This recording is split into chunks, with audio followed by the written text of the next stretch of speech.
You're up early today.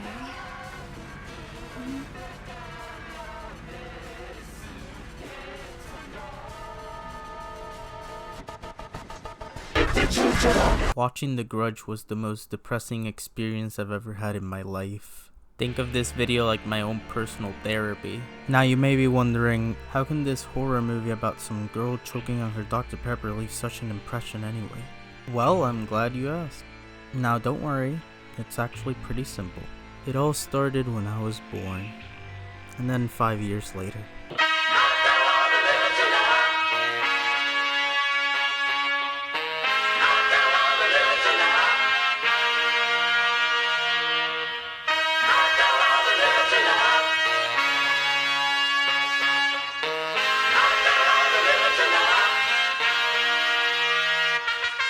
The Grudge was one of my favorite movies as a kid. Being a fan of horror in the early 2000s was torture. All you had was shit like The Ring, The Grudge, The Ring 2, The Grudge 2, The Grudge 3, straight to DVD, and way too many other movies. So I made the unfortunate mistake to revisit one of my favorites as a kid, which was this.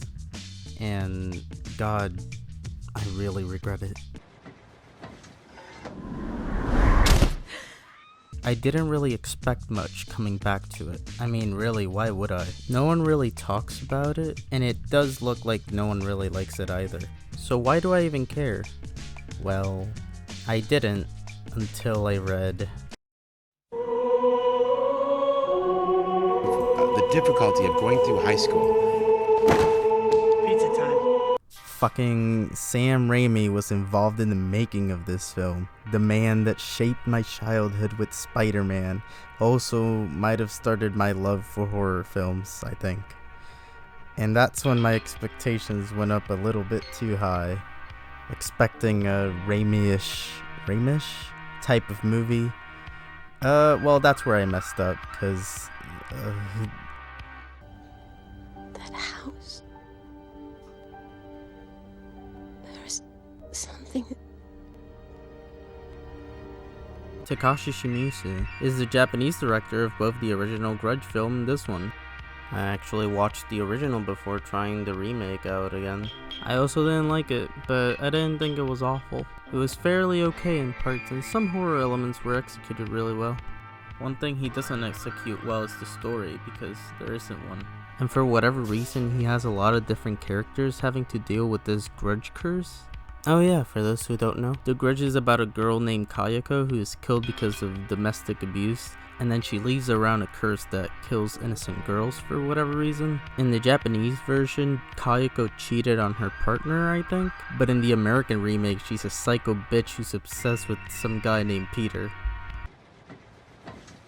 So for the American remake, they gave Takashi a fat Hollywood paycheck and told him, how about you go make your movie again, but this time with white people. And how could he say no to that? And instead of changing anything to make it less episodic, and perhaps give it a traditional story, he goes and makes the same fucking movie. I mean, I like that he made the film take place in Japan at least. That's something that The Curse of La Llorona couldn't understand, and they just made it take place in America, of course. Making a film that originally takes place in a foreign country suddenly take place in America is lazy.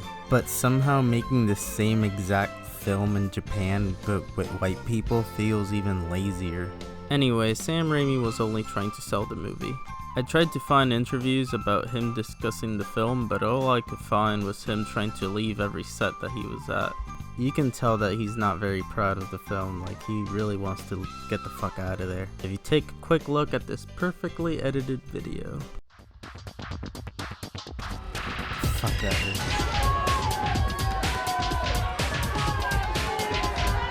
Why is this still going? That demands that the audience get involved in the film, figure things out, and it's a terrible trap for them because once they're pulled into this film, it really doesn't let them go. Jesus, I feel bad for him. Sam, please blink twice if you're being held hostage. Film. Oh, they should look forward to a really riveting, terrifying, fun experience. It doesn't take too long to see why this movie didn't work for anyone. Everyone working on it kept selling the film like it's an intelligent piece of media, but let's take this scene into consideration. Okay, so let's say you're the one directing this movie's script. Alright, that's an unfortunate time in your life, but hear me out. Alright, so you have to find a way to connect all the surface level aspects with its backstory. So you need to find a way as to why the kid and the cat show up as ghosts with Kayako. Now remember, Kayako's a ghost because her partner killed her and because he had a grudge or whatever.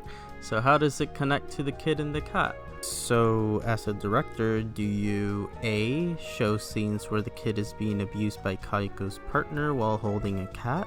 B, show Kayako's partner murdering the kid and his cat through blind rage? Or C, show Kayako's partner literally grab the cat, throw it against the wall, and then drown the kid after he witnesses mother dying? Well, if you chose B, you're pretty right.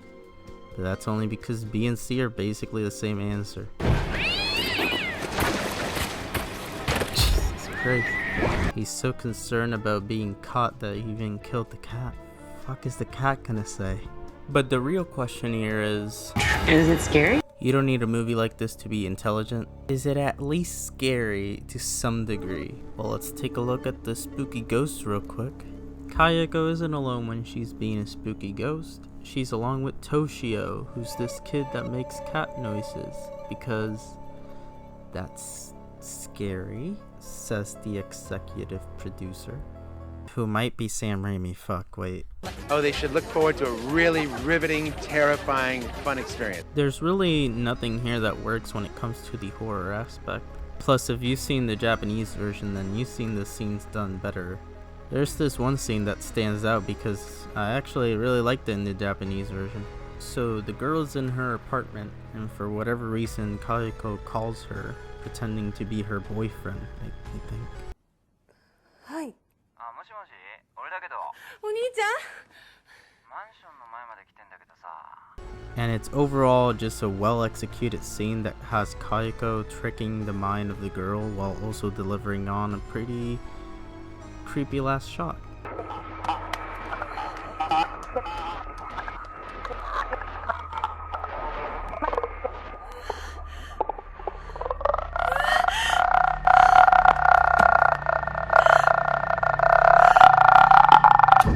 The best part about this scene is how Kayako needs the girl to open the door for her to get inside, so she tricks her by having her see the brother on the other side of the door.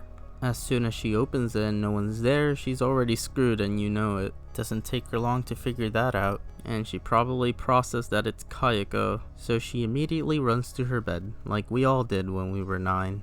Obviously the American version can't change too much cause that's how remakes were in the early 2000s, just carbon copies. But they still have to find a way to make it worse, right? So in this one, the stupid blonde opens the door, notices that no one is there, and instead of staying in her apartment or freaking out, like, you know, you would, cause you saw your boyfriend through the lens, she just stands outside, not being able to figure out that she got bamboozled. Is she waiting for the guy to pop out of the corner? Thankfully, Kayako ruins the surprise.